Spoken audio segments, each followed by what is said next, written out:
Welcome back to another show of the media thing. Yeah.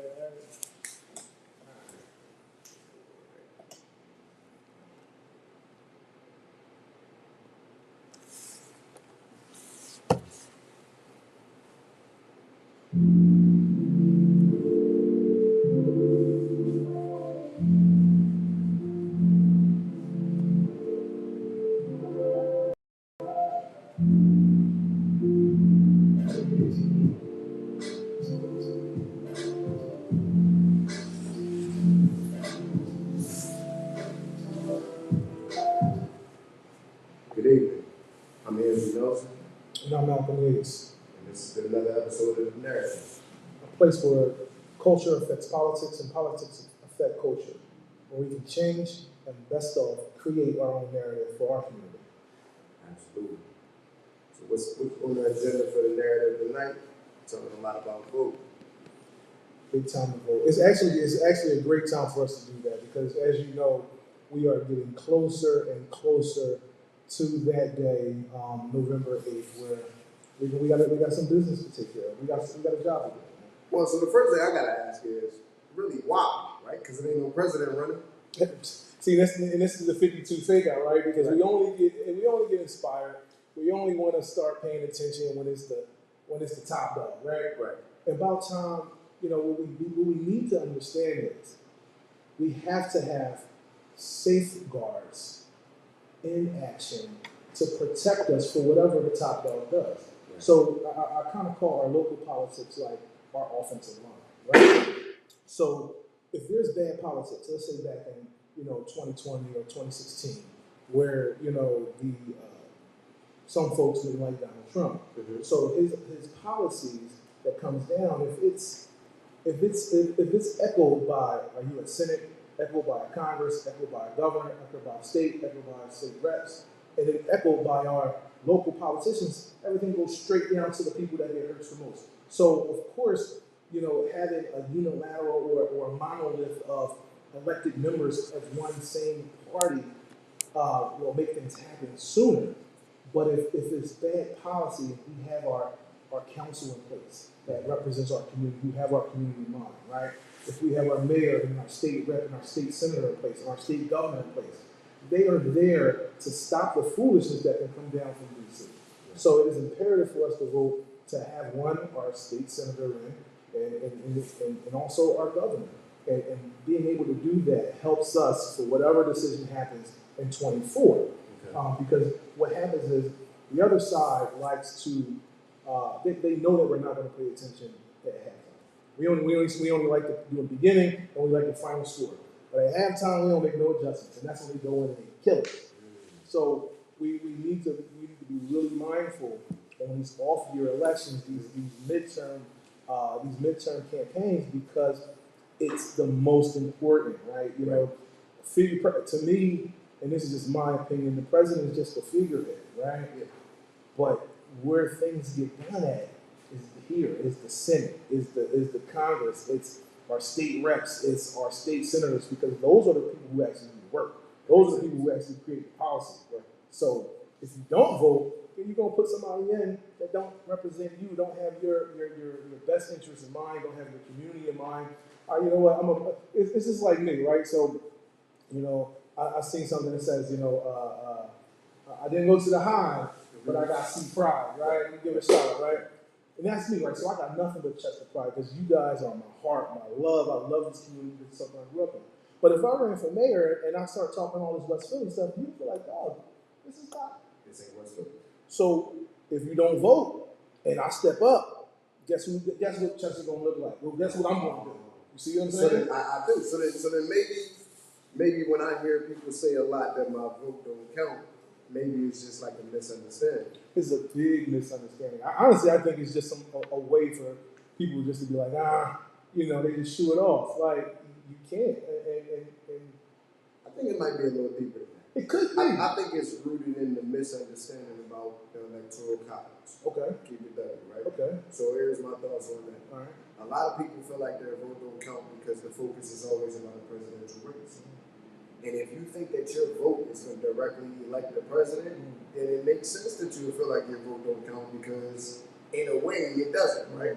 So I think that we could probably explain that, right? So that's an opportunity. So I'll talk about that. But I guess maybe even before we get there, let's talk, like start with some obvious stuff, get that out of the way, so that way, because maybe somebody might not be at the level of, let's talk about electoral college yet and how that's designed. Yeah. So let's build up to that, and then just so we can start right with the basic question: what is voting? So voting is your basic right to do, right?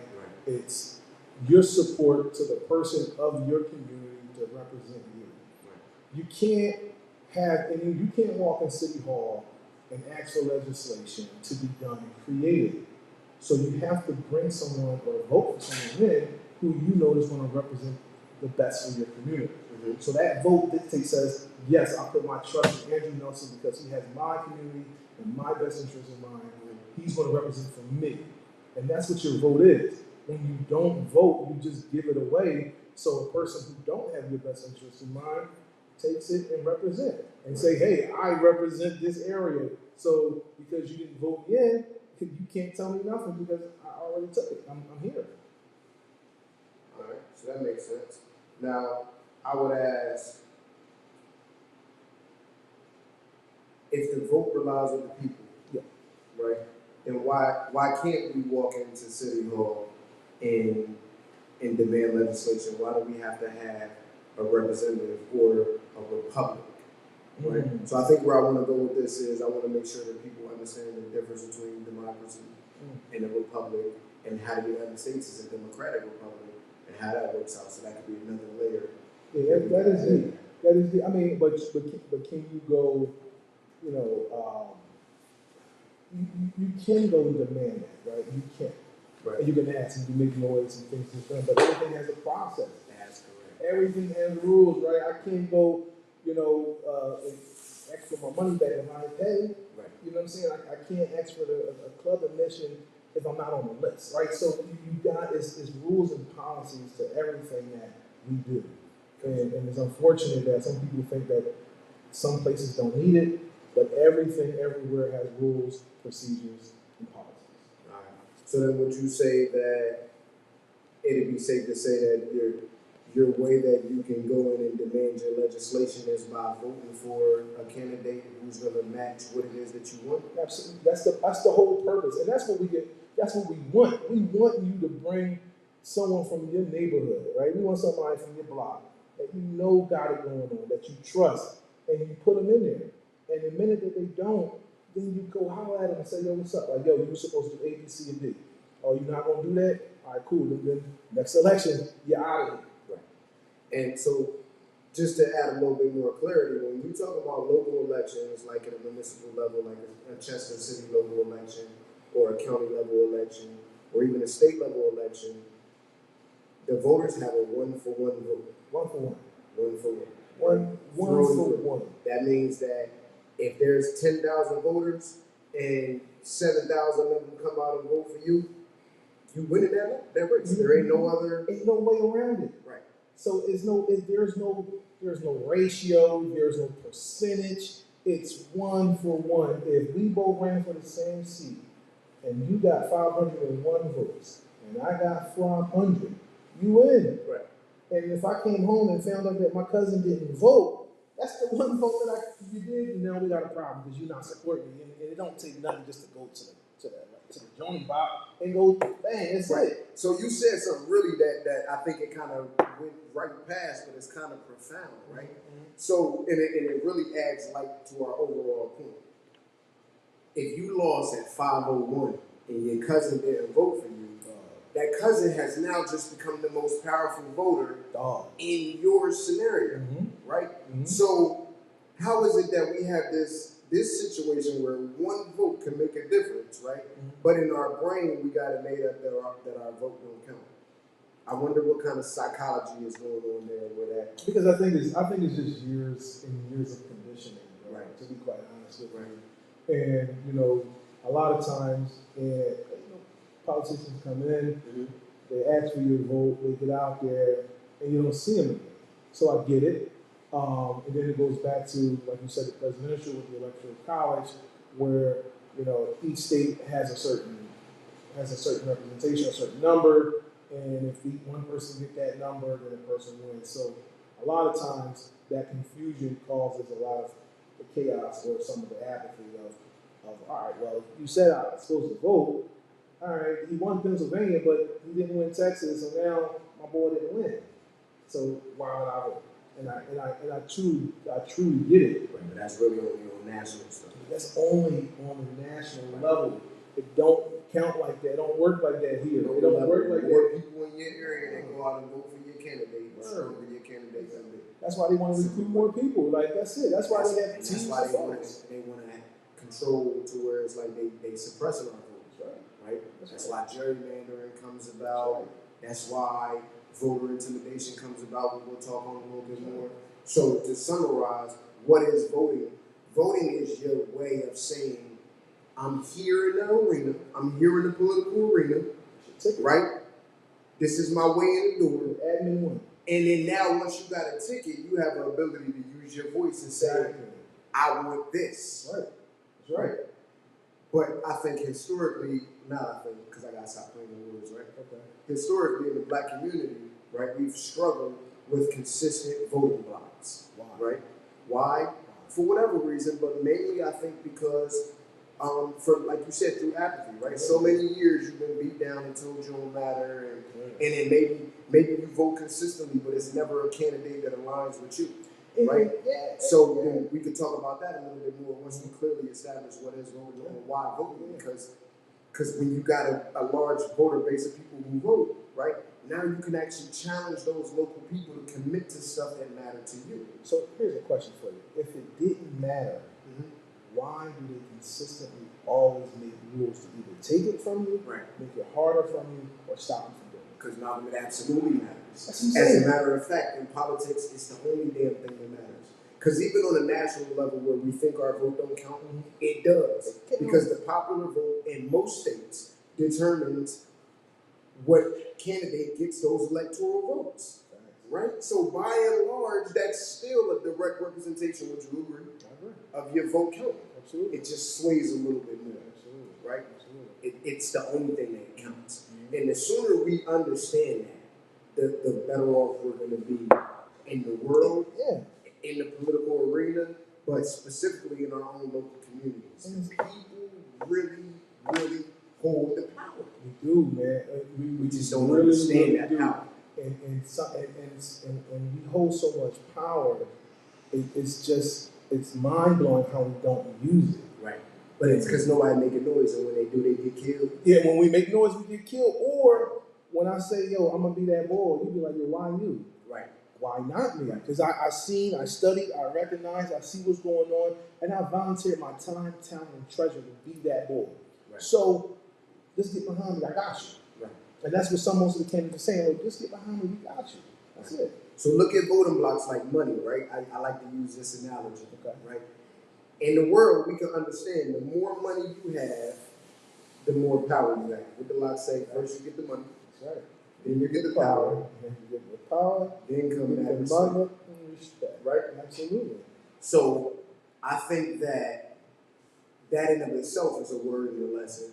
But we could take that same logic, right, and understand about moving power, right? So voting is political money. Right. So the more votes we have, so Chester got a population of 33,000. 33,000, 35. Yep. And the average voter, our total votes usually look less than 10,000. Tell me how's that? Consistent. So what's the rate on that? That's like what, 40%? Not even 40%. What is that? So imagine if we was able to say to the state legislator or the county legislator, right? Hey, Chester is voting together because Chester understands Chester's problems, right? Yes. And Chester knows that these are the things that we need in Chester. Yes. And Chester coming strong with 30,000 votes. Do you know how powerful and how everything would run through Chester if we even get 20,000 votes? Right. And I'm probably gonna have to go outside and check my car to make sure there ain't no bomb under it, right? Because I'm making these statements. Because anytime you start saying something where it really makes sense about uniting people, and people can get an opportunity to understand, then the powers that be But, will take but it. and let me tell you, I've been in some of these rooms, right? Right. And you start counting the vote, cutting turf, right? And then you look at it and be like, look at this. Let's talk about that a little more. Cutting turf. So cutting turf is sorry about that. So it's territories, right? So you look at certain areas, certain regions, and we're like, okay, who are we going to focus on? Right. So we're going to cut this turf to focus on this specific geographical area, right? So when they start cutting the turf and they're looking at the population, looking at the total votes, and they say, look at Chester City. Man, Chester City got 33,000 registered voters. But then they look at the numbers. Oh, the primary, they only turned out 6,000 voters. Right. Right? So then they'd be like, well, why would I spend my time in a city that's only turning out 6,000 people? Now that's key. So I hear our people say all the time, right? I hear this all the time. Well, they don't give a fuck about us. And it kind of feel like that, right? And arguably, in a lot of cases, they might be right, but why, right? Has anybody ever stopped and said, why? But the thing is, if I'm an outsider looking in, right? We ain't got enough political money. What am I coming in here for? I'm not walking my ass down to Chester for 6,000 votes in the statewide election. Because I'm going to bust my ass. I'm going to keep trying to galvanize the folks and trying to organize the folks.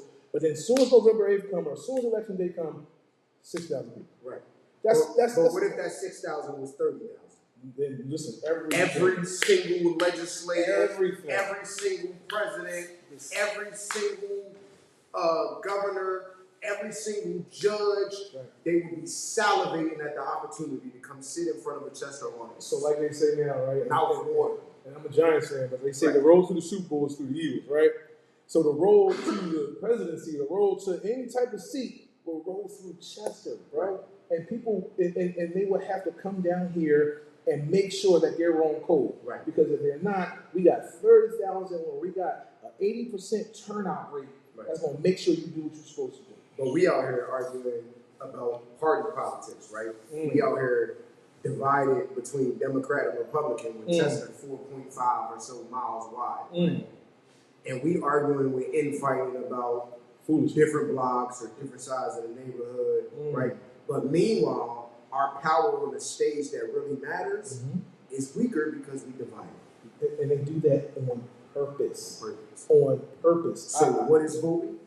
Voting is power, bro. Voting is power. And why vote? Voting is your clout in social media. That's the only way we get it. The only way we're going to get a clout. So then now that covers what is voting, why voting. So now I want to talk, now it sounds like we already moving into strategy. So now, if we understand voting is power, right?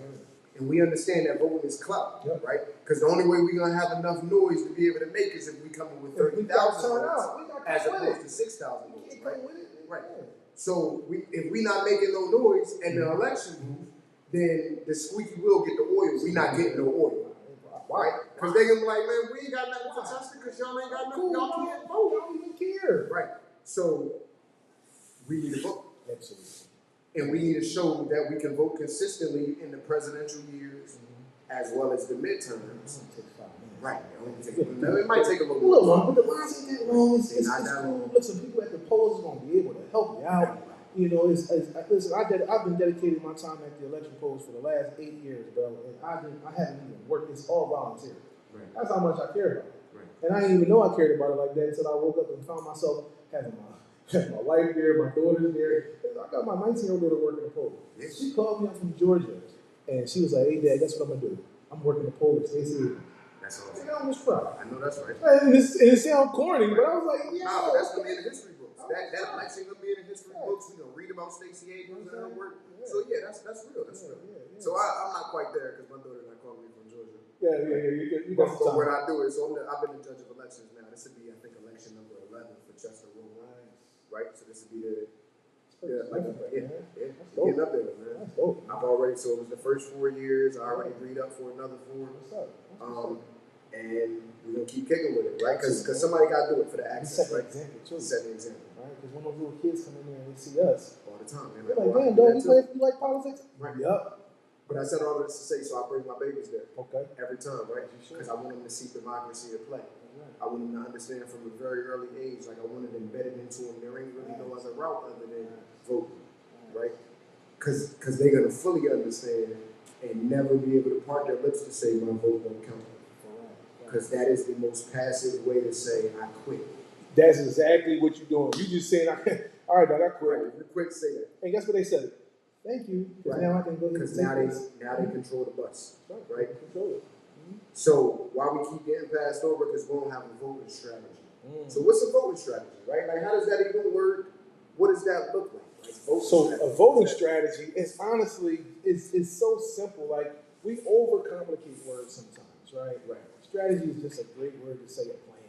Mm-hmm. You know, but a plan with a purpose, and right? A plan with a purpose. So the strategy would be one, doing it. Right. Two, as you do it, get somebody else to come with you. Just like you said, you got your family to come with you. You grab your homie, grab your homegirl, grab your girl, grab your boyfriend, whoever, and then have that person bring another person. So now we got a strategy of bringing the whole block to the election week. Absolutely. So now we got everybody coming in designated time. Or, you know, if you're a little bit more capable, hey, use that card. Go get Miss Gladys up the street. Go get Uncle Earl, who may have some issues getting to the polling spot. Yeah. Take your car, drive them down there real quick. It's not gonna take long. You know what I mean? Do that, bang bang on the block, and there you go. Now there's two more votes that you helping out somebody in your community who couldn't do it. And then Chester, we got to figure out a candidate, or better yet, before we even worry about candidates, we need to figure out collectively what we need. What do we need as a city? I think Brother O'Shea came up with a really good plan. He coined it the contract with Black America, right? Yes, sir. Yes, sir. So aside from whatever non-inclusive names that he used, Okay. he hit the nail right on the head. Okay. We need to collectively figure out, just like as a black people in a culture, we need to figure out, but our scope here as Chester, we need to figure out as Chester what it is that Chester needs, right? That's in the scope of the people who we're talking to that we're going to offer this vote to, right? And whatever those needs, or better yet, demands, because politics is a negotiation, Yes, it right? is. Whatever those demands are that we feel that we need met, we need to get people like, hey, we'll support you, but I need a commitment on meeting this demand. But then in addition to a commitment, I'd like to hear your plan on how you're going to deliver what you're committed to. See, because for far too long we've been bullshitted and told like, oh, we're going to do this, and we're going to do that, and then when they get in office, it all goes out the window. All out the window. Because you know why? Right, because they don't have a contract. No, yeah, true. And then they don't have organized. And then secondly, he knows, because once you guys vote, next year you ain't even care. You ain't gonna turn out. Right. I did this for 4 years, so I know you're gonna forget in 4 years. Right. Or you're not gonna hold me accountable because you don't care to do the primary election. That's key. See, that's key. You ain't gonna come to council meetings, bro. You're not gonna come to council meetings. You're not gonna come show up in my office. You ain't gonna go hold me accountable. Right. So now, if I had, you know, what they say, run them up. What's the whole thing Malcolm X used to say? Hoodwink, bamboozle. Let us straight. Exactly. So guess Run 'em what? up. Run 'em up. I did all that. All that. And you ain't gonna do nothing because I know you're not gonna do nothing. Right. So now we got because that 30,000 will drop right back down to 6 is what you're saying. That's exactly what's going on. So another part of our political strategy is we need to consistently vote every single election. Consistency. Every single year. So that way every politician that's coming and studying those numbers already know every year Chester is coming. In the primary, right? And then again in the general. Because guess what? We vote every single year. Every year. This is a newsflash if you didn't know. It's not every 4 years. Right. It's not, even 2 years. It's every single year. And they did that on purpose to strategize it so that we can vote every year because they know if we only schedule it every 2, every 4, people will forget. So part of our voting strategy, we need to organize to make sure that not only can we collectively voice our demands, but we can consistently show that we're delivering at the ballot box in large numbers, so that way our demands matter. Because if 300 people say, I want this or I'm going to whoop your ass, you could ignore that if you got 500 people. But if 30,000 people, it don't matter how many people you got, because now 30,000 people cannot be ignored. 30,000 people cannot be ignored. But we're ignored because we don't have 30,000 votes. Because you said something key. What's that? We have to be collective, together, together, and on the same page. And some of the biggest issues we always, when it comes down to being collective, somehow you always want to deviate from the plan. Right. And I always come to it and looking at it as purchasing a house, right? Right. You know, you write down a house, you write down what you want in your house. You want a 2-car garage, you want 3 bedrooms, 2 baths, finished basement, da da da da. And by the time you get to the realtor, you understand that that might not work out that way, right? Mm-hmm. So then you got to start looking at what's best and what's going to fit you. Because every politician ain't going to be your cup of tea. Every plan ain't going to be what you want to the top, to the defining moment. Right. But you got to look in there and see what the necessity is going to be for the long-term plan. Right? Does it have bathrooms? Cool. It got 3 bedrooms for my kids? Cool. It's not 2-car garage, 1? All right, cool. It's not halfway finished basement, I can finish the rest. As long as it have those necessities in that plan or in that house, then we can get on board. But the minute that you say, oh, I don't, you know, we get distracted with the plan and say, okay, well, this is a nice house, but I don't like the paint, so let's not buy it. We can change the paint. So, but that one person that keeps saying, let's change the paint, or the wood floors, is the people that derails our plan so that we never are collective and we go ahead and start deviating, and the next thing you know, we lose our power. Right. So basically what you're saying is don't lose sight of the big picture, trying to worry about small details that don't really matter. Let's not get fooled with banana on the tailpipe, man. Banana in the tailpipe. There we go. Now they off laughing to the bank. Dog, that's what we still here fighting. They put that carrot in front of us, and we get that temporary satisfaction, or we get that temporary goal, and we're like, all right, cool. But they playing long ball the whole time. Right. The whole time. Right. But what about, so now this is a perfect way. So we got our strategy, right? Okay. We getting organized. We all collectively voting. Everybody coming out and voting, and then they see the power. Now, there's a reason why people have historically felt beaten down and that their vote don't matter. So now that's a good segue to start talking about voter intimidation. So, yeah. You know, so well, I was going to just give a historical account. So, you know, voter intimidation, we've seen pictures and we've heard stories of the civil rights struggle where our grandparents, let's be clear, right? Our grandparents, grandma, great-great-grandparents. No, grandma. Not like black in slavery time, like people living right now today. My mother, right? My mother. Bridges is still alive right now, somebody's grandma, right? People walking this earth right now got stories of being sprayed by fire hoses. They are grandmas right here. By dogs, right? They are family members. Gerrymandered into communities to where they can water down the vote, and that's for the more advanced voters.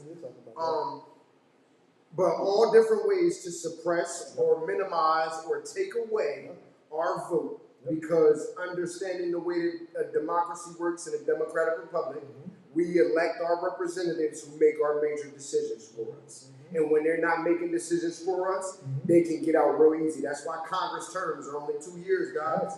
Right? That's why House of Representative terms are only 2 years, because they want to make sure that that's representing the founding fathers called it the whims of the people, right? Senate is a little more stable because they want it to be a little bit more stable, right? The president elects every 4 years with an 8-year term because they want him to be in touch with the people. It's all designed on purpose to make sure that it's serving the needs of the people. And if you could shut the people up or make the people not come out and vote, you can control the people. Voter intimidation.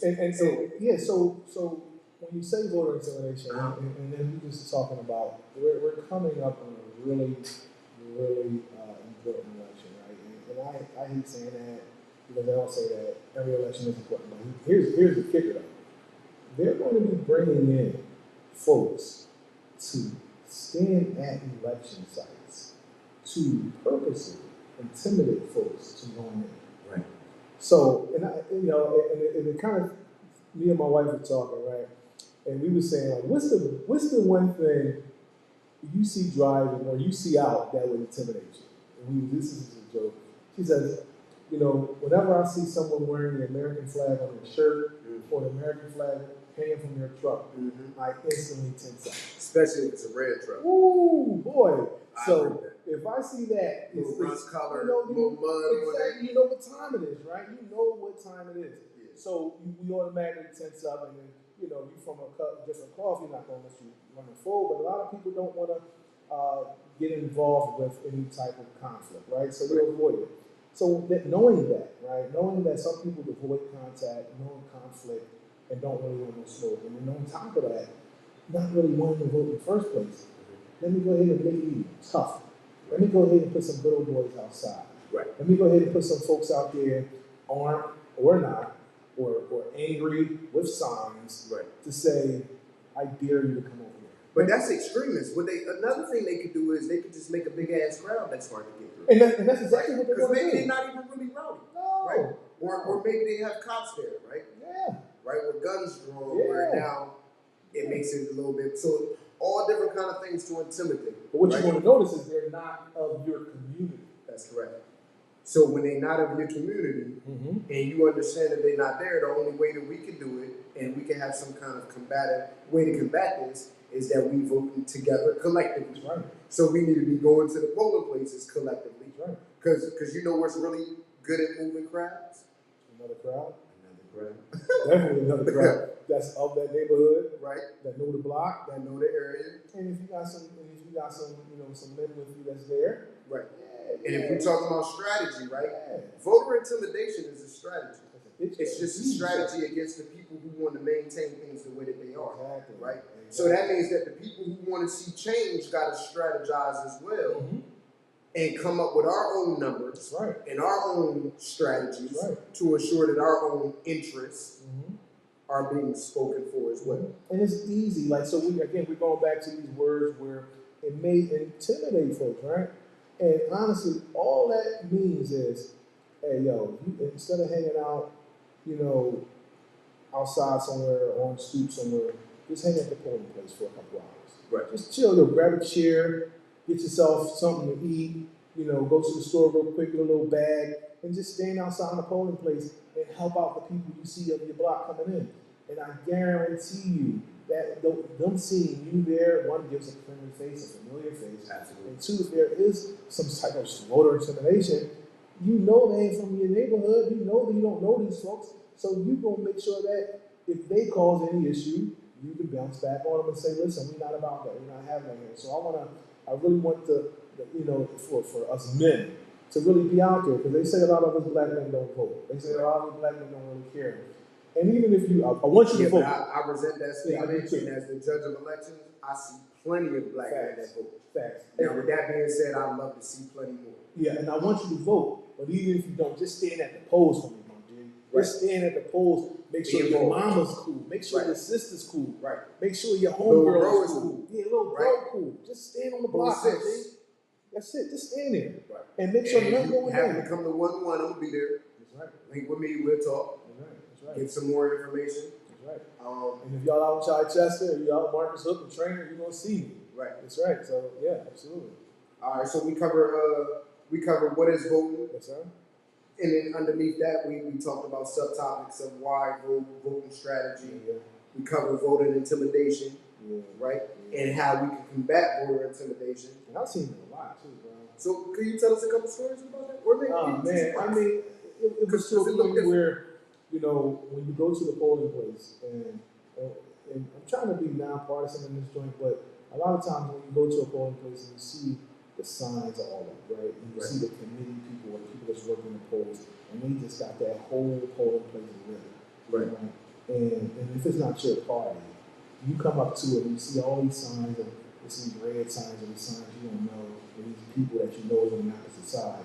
You look and you like, I don't even want to walk through that. Right. And that's intimidation. Right. That's voter intimidation. Right. And I've been in a place, and I've been a trainer. I say that I've been a trainer, and I've seen it happen.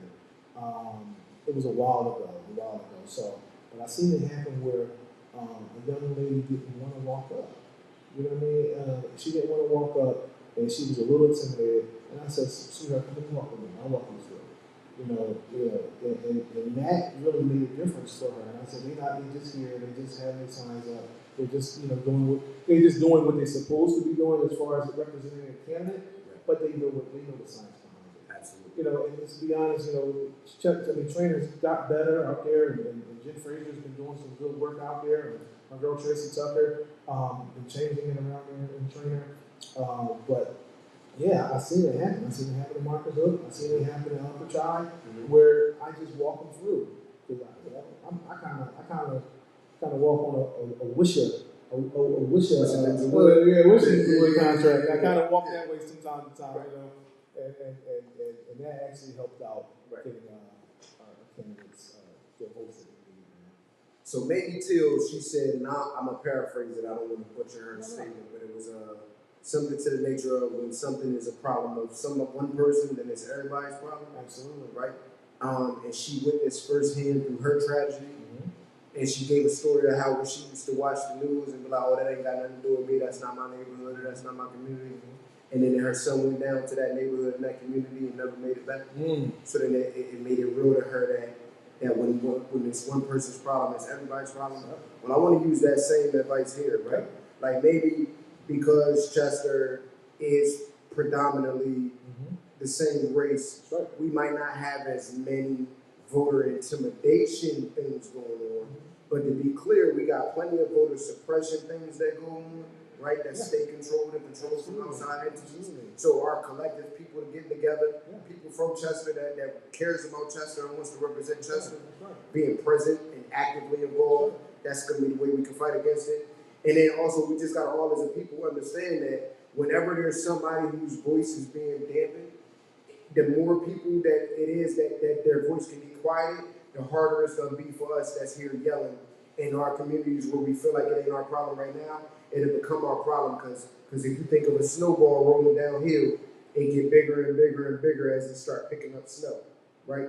And we don't want that to happen with our voting power, because the people who can intimidate it and who can suppress it, as they do it once, they do it twice, they do it 3 times, that snowball gets bigger.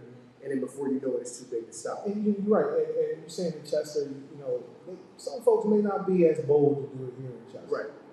But they might. They might. Right. And we need to make sure that we're looking out for other side communities like you talked about with Marcus. And that's where I'm trying right? to make sure that, because again, if it's their problem, it's our problem too. You understand what I'm saying? And a lot of times, what happens when folks from Chester and train, what do they do?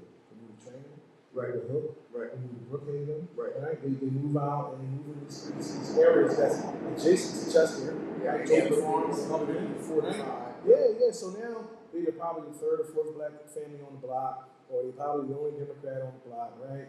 And now they don't have that same support from the city. Right. Like I said, the city's only 5 minutes away. Right. So now that these issues don't happen here in the city, how about y'all come out and that's your cousin, right? Because you know you got a cousin in Brookhaven, you know you got a cousin in Marcus, you know you got a cousin in Trainer. So I'll go look out there for them. You know what I'm saying? So if it's cool here in Chester and you feel like it's good, you did your civic duty and you voted and you're cool, then come help us out there in this part to the 159th, right? Absolutely.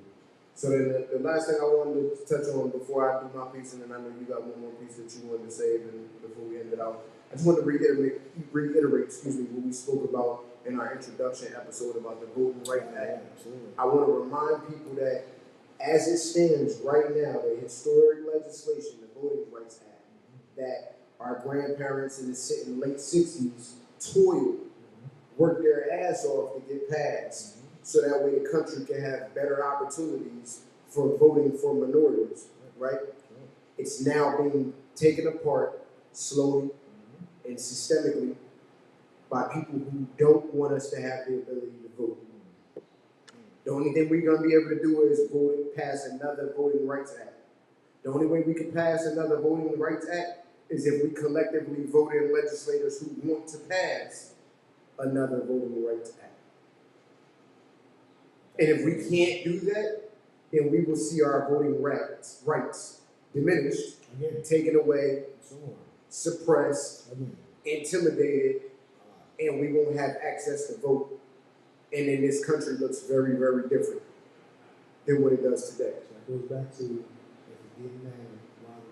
if it didn't matter, why would they do that? So a little bit of detail real quick. So Shelby County sued the Attorney General, at the time was Eric Holder, brother Eric Holder.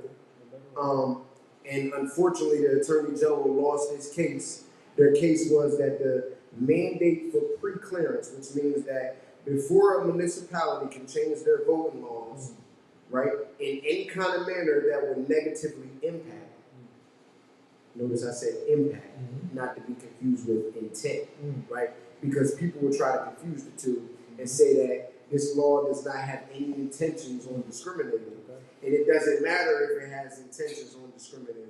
If the effect of the law has an impact of discrimination, right, then it will require pre-clearance. If they historically have been people who would pass legislation to impact groups of minorities. Well, for 40, almost 50 years, that was the law of the land.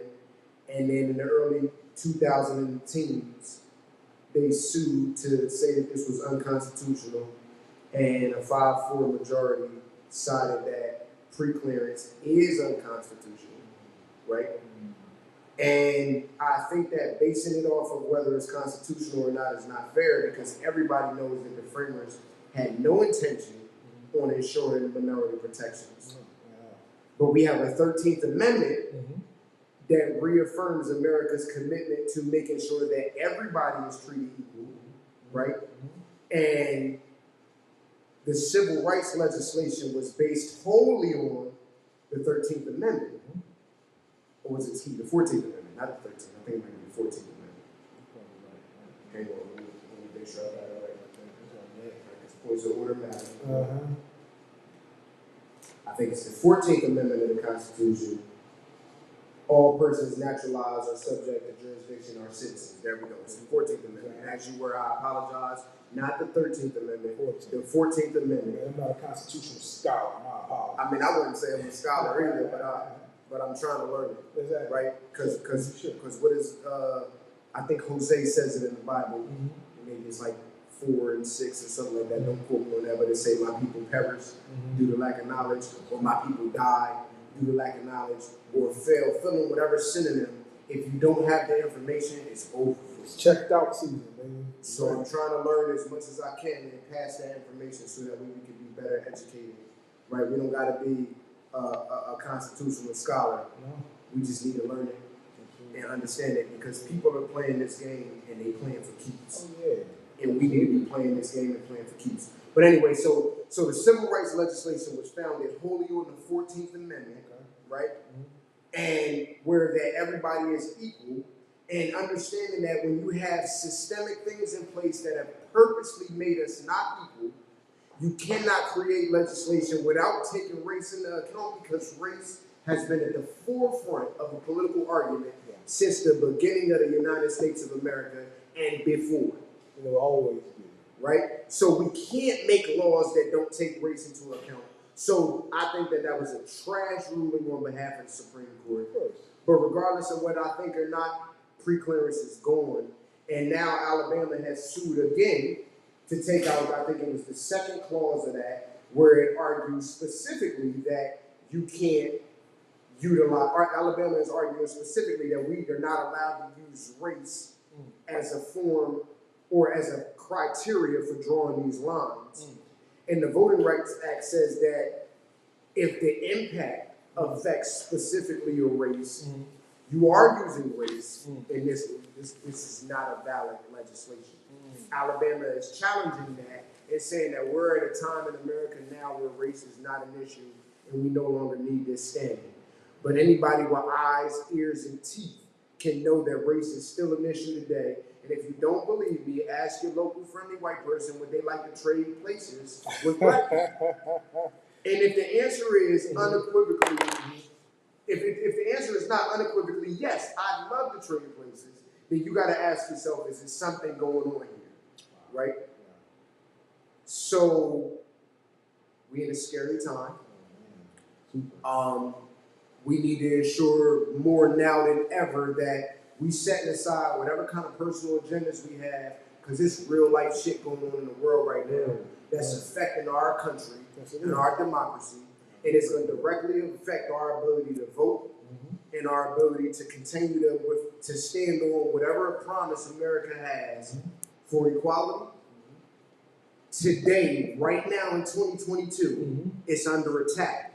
And we got real life things that we need to worry about. We can't worry about fighting locally. You said it's 2022 and we still doing that? We still doing it. And it's more important today than it was 10 years ago.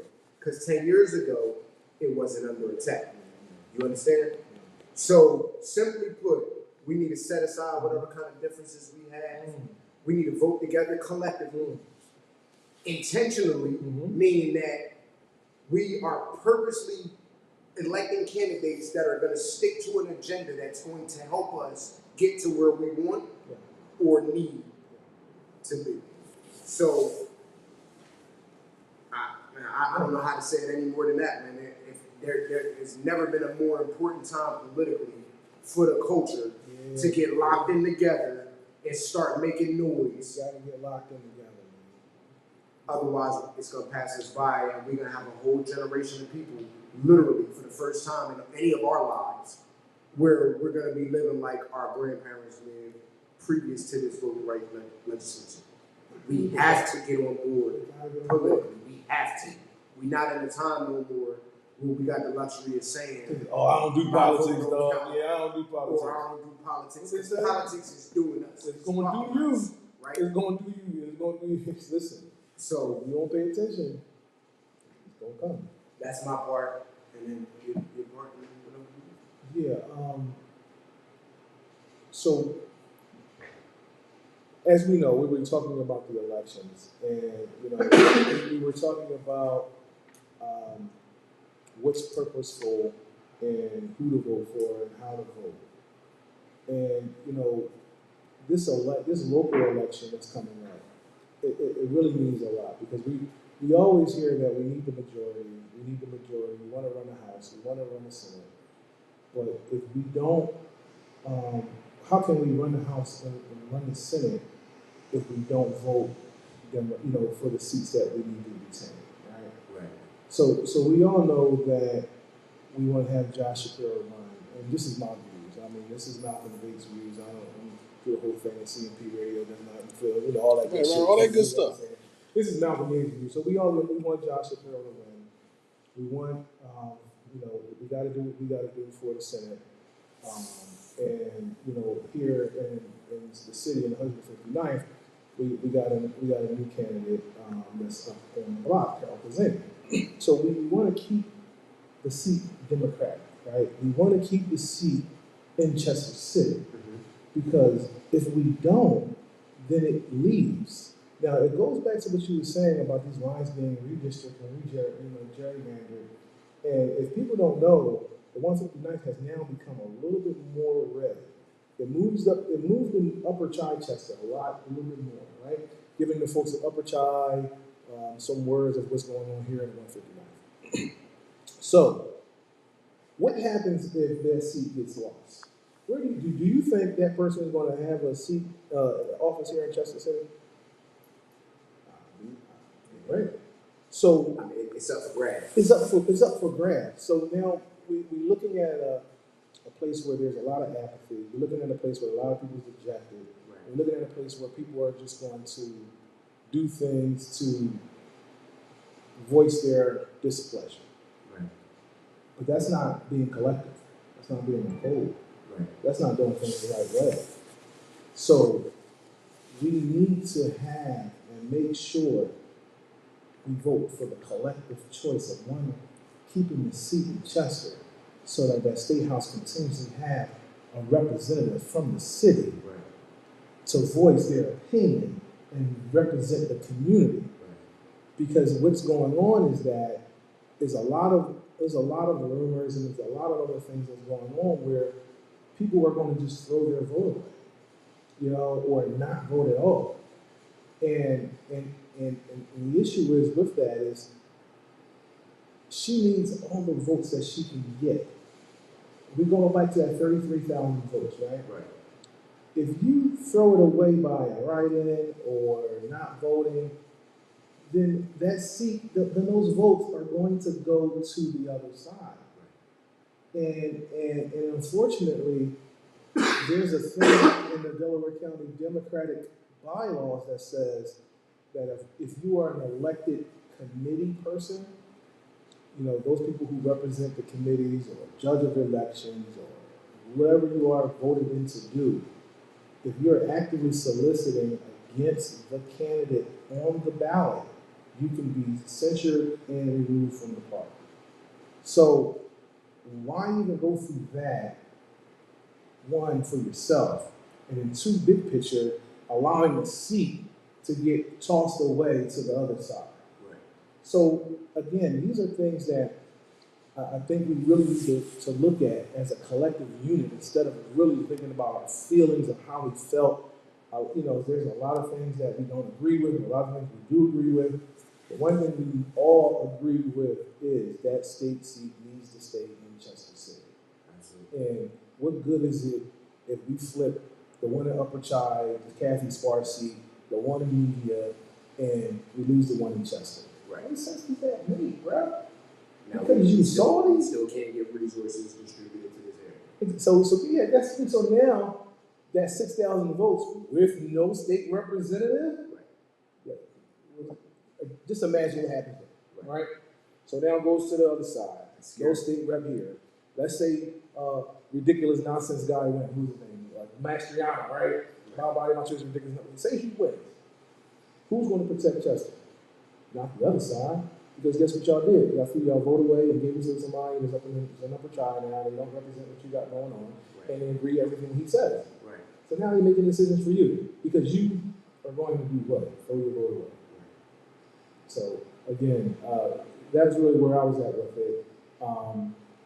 We have to be collective in what we do, whether it's good, bad, or ugly.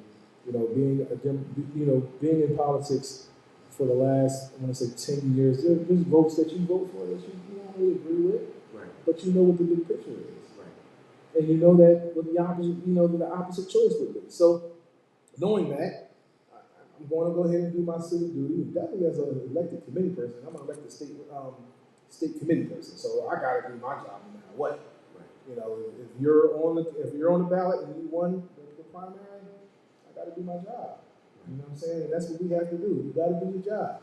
This is what we have to do. That's excellent advice. We absolutely need to go collectively. We play it for keeps, guys. We ain't here looking to lose nothing, right? We're not here looking at we can't lose ground we already got, right? We already getting stuff infringed upon. The last thing we need is to lose the little bit of political ground that we have because we fighting each other. We gotta stop fighting. We gotta work together. Now you brought up about being on the state committee. Yes. So I know what state committee is, but for the benefit of the audience, real quick, if you could just. So again, what state committee is, the state committee member is someone that's a representative of the district that they're in. So what happened here is in Delaware County, we get a choice of it was 6 men and 6 women. 12. Okay, and these 6 people. At least 12 people are supposed to collectively represent the county geographically. So myself and Marcus Hook, you got someone from Chester, Glenville, Chaplain, you have, people from Ridley, you got all over the county. And we are the representatives from the district. And what we do is we go up to Harrisburg 3 times or 4 times a year and bring the information back. So we work closely with the DNC, whatever the DNC has in store for our, campaign strategies and things like that. The DNC, that's the Democratic National Committee. Yeah, the National Committee. So that's who selects the candidates. That's who selects the legislation. So when the candidates are on the top, that strategy, the plan, the priority list is developed by the Democratic National Committee. And we got the money behind them, and if you're going to run nationally, so every state has their own national committee. So the Pennsylvania Democratic National Committee is ran by a black man. I don't know if you guys knew that, Senator Sharif Street out of Philadelphia. He's in charge of all the strategy that comes down nationally here in Pennsylvania.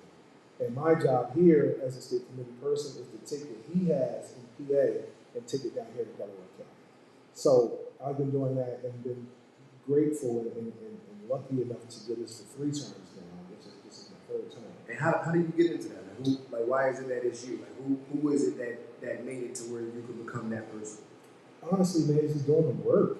I've been always wanting to get into politics, and you start working with your local committee, knocking on doors, and then when you say, you know what, I want to do this on a larger scale, and I got the opportunity to talk to our committee chair and say I want to run. Right. And so you're elected. I got to run. I got to get out there. I'm elected. So people voted for you. Oh yeah, I think I was the top vote nail getter in Delaware County.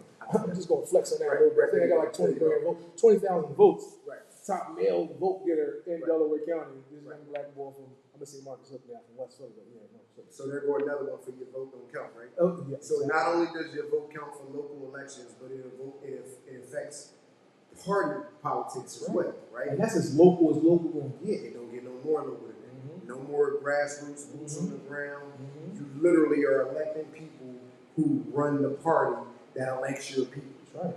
Right? So you're electing the people who run the party, and you're electing the candidates that are elected officials that sit in those public seats. Because what it was is that, And that don't always happen on presidential elections. no, it doesn't. It doesn't never happen on presidential, but it always happens off year. That's key. Mm-hmm. Off year. That's key. That's right. That's right. Because and what I saw was, I was in these rooms and I didn't see me. Right. You dig what I'm saying? Like, I ain't see me, I ain't see you, I ain't see P, I ain't see even your half cousin that's mixed in the room, bro. And you sit there sometimes and you be like, damn, how can I need to do something about this? Honestly. And that's what I was like, you know what, I need to be in these rooms. Because you see the situations change, you see what's going on, and not just being in the room. I want to be right here. I want to talk. I want to be at this table. That's right. I want to make sure that the priorities on there. Absolutely. I'm not going to be sitting in the room. Anybody can sit in the room. Absolutely. But let's get to the table, and that's where make you get up if you want to do it. I mean, listen, I don't see no better way to end than that. Word. So now we already uncovered now throughout the show, we covered what is voting, right? And then we talked a little bit about why voting, voting strategy. We talked about the way that our vote is suppressed. We talked about voting intimidation, right? We talked about the Voting Rights Act and how it affects all of us, right? We talked about campaigns and strategies that all need to be based on us voting collectively, right? And then we talked about many examples on how our vote could lead directly to the change that we want to see. But really what it comes down to is you gotta pay to play. And when I say pay your vote to play in this political arena. Because if we get 20,000 voters, what we going to do about what that's going to do? It's going to change the narrative. That's correct. About Chester City. That's correct. Running out there for state committee or getting out there to run. What that's going to do is change the narrative about creating a narrative about black men in politics. Right. We call it the narrative for a reason. For the reason. So if we're gonna change this narrative, we need y'all to share this episode. We need y'all to comment on it so that way it can start popping up in people's feeds and get it. And so we got plenty of people registered to vote. Like this joint. Like it, share it. Make sure that it's understood. If you got questions when it's airing, ask your questions. We'll be here to answer. But on Tuesday, November 8th, for election day, it's a midterm election, as well as all the elections on the down ballot. And all the registered voters in Chester, we need to come out. We need to show historical numbers because going forward, if we don't have anything that's going to keep us in this political You have to get out and do something. Got to get out and get active. Right. It's been a narrative. I'm Andrew Nelson. Your mama needs good.